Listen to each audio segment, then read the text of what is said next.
Ooh, Philly. Kane and I chose hometown favorite, the Urge, going to the liquor store, or open all night, as it were, because we feel like this best represents the hunt for bread in Philly.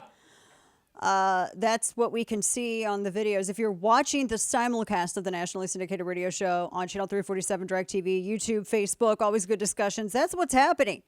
Maybe the bread is in liquid form and in a bottle. It could be. Science has done some amazing things. I've seen watermelons grown as cubes and available in supermarkets. So who knows? But the looting, the criminal actions, everything. We had this headline where you have CEOs of major retailers that are saying, look, you guys, this is getting out of hand. And it's not just in a couple of cities anymore.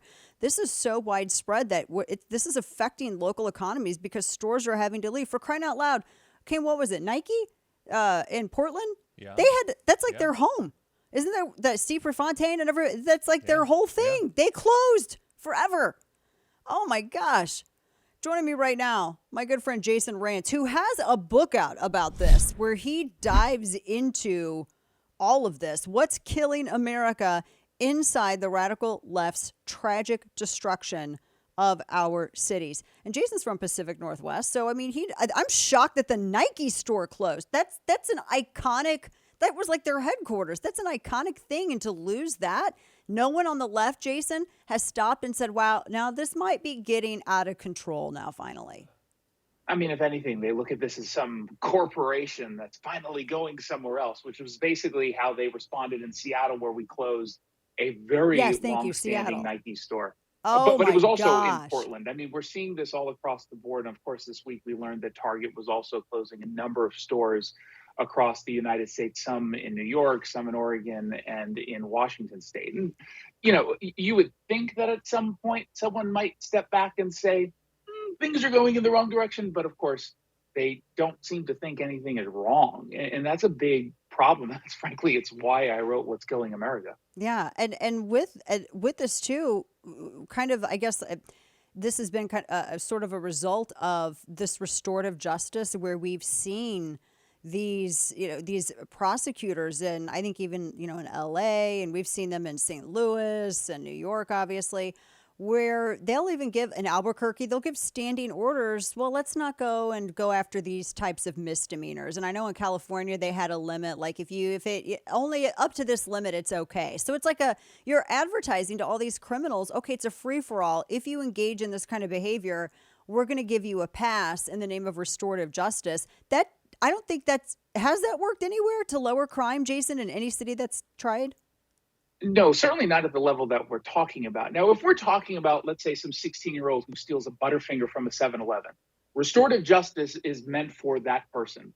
This is someone who can obviously be saved. But when you are going to that same 7-Eleven for that Butterfinger, armed with a handgun, and you're holding people up, and you are, God forbid, shooting that gun, then no, this is not supposed to be for you. And unfortunately, restorative justice advocates they make no difference between both of those cases. They treat them exactly the same. And that does a disservice, not just to the individual victim, who maybe we can save, including save from ultimate death, because usually they get into more trouble the farther out that they go into their career here. But we're not serving the community. We're not serving the victims. But a key tenet for the radical left is that they believe that the actual criminals are victims. Yeah. That the criminal justice system itself is something that needs to be dismantled because it's a system of oppression, which doesn't actually mean anything. That's a great point. I'm talking with Jason Rantz, whose new book, What's Killing America, Inside the Radical Left's Tragic Destruction of Our Cities. And that restorative justice when it was originally conceived and introduced to the public, it was just as you said, like, oh, here's a young individual, they're making their first mistake. Maybe they don't have the greatest support structure around them. Let's work and try to get. I mean, I understand the motivation behind that way more than how we see it used today, where if you have repeat offenders who violent criminals, oh, well, let's just, it's because they keep being taken advantage of by this horrible system. It's so discriminatory towards them. Well, at some point, this repeat offender has to take responsibility for what they're doing. And we're having retail leave these cities. I think in San Francisco, I was looking at that. It varies depending on who's reporting it, but the number of businesses that have left, I don't know what that's going to do to their tax base. These cities, Jason, that rely on those tax dollars to help fund, the security and the police. This is really reforming what cities look like. What do cities look like now? Absolutely. San Francisco, I think, is a perfect example. This was a city that I legitimately think this is a city that cannot be saved at this point. I Wow. think it's too far gone. I think that a lot of other cities are at the precipice and we can pull things back. We can go in the right direction. You just have to know what to look for. Restorative justice on paper sounds great. Harm reduction sounds great. Housing first sounds great. Now, if I were to ask the average person out on the street if they could define any of those terms, not a single person will be able to tell me that. That's a problem because all of those issues are behind the crises that are facing these cities. You go into any major city, you're going to see homelessness out of control. You're going to run into people who are openly smoking fentanyl or meth, and you're going to see a crime crisis. And yet, weirdly, at the exact same time, the cost of living in those cities is sky high. And for the people who thought that it would just stay in these big cities, let me tell you, this isn't Vegas. The bad policies of San Francisco or New York, Atlanta, Chicago, Seattle, they don't stay there. They spread very quickly. When the radical left told us that they wanted to dismantle systems of oppression, they were being upfront with us. That's the one credit I will give them. They didn't lie to us. They told us up front that they wanted to dismantle these systems. Well, they've done that. They've rebuilt and they've implemented some significant institutional changes that are not just going to go away with the flip of the switch. So number one, you have to understand what it is we're looking for, the why. Why do they believe what they believe? Why are they implementing certain programs? And when you have that information, you can then get to a point where you can start pulling them back. Because right now, I fear that there are a lot of people all across the country, a lot of people are listening right now, and they say to themselves, yeah, something doesn't feel right. Something's off. We see the crime crisis. We're seeing homelessness out of control, housing crisis. We're seeing our education system go into the trash. But they don't know who's responsible or what's responsible. They can't connect the dots on their own. They need some help. And that's what I'm trying to do with What's Killing America. We're talking to my friend Jason Rantz, a talk radio host himself. His new book, "What's Killing America." You brought up a really good point with that in terms of connecting the dots, because for a long time, and I still think that elections where you have judges on the ballot, and you people are looking at attorney general, and they're looking at some of these lesser known, maybe more unattractive. They're not really in the headlines all the time. Well, now they are, but but at least 10 years ago they weren't. And I Yeah. think they were sort of forgotten by a lot of voters. And then I also see, which I understand, the narrative of the Soros-backed prosecutors. I do think that that's absolutely true. But we've been getting bad DAs and bad judges for a long time. This is like would you agree that this is sort of the result of a problem that's been decades, not just a decade in the making? Absolutely. And I would go a step further. It's not even just the judges. It's pretty much any race in which you just don't get a lot of attention, including school board directors, which I Yes. think are incredibly important.